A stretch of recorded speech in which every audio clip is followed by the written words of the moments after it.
5:58 in the morning. Tama. It's around 5:58 in the morning, and I don't normally wake up like this. But since I'm still jet lagged, it's my day 2 currently here in the Philippines. And actually nakatulog ako dito sa couch na to sa sobrang pagod.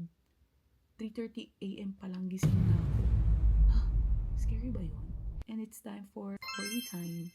So day 1 that I landed here in the Philippines is we went to my favorite mall, our favorite mall, Glorieta.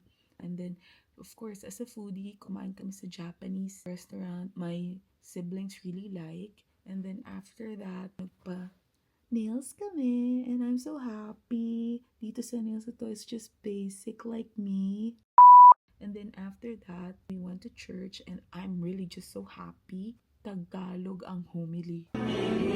After that, punta kami sa Landmark to find some heels for my gown.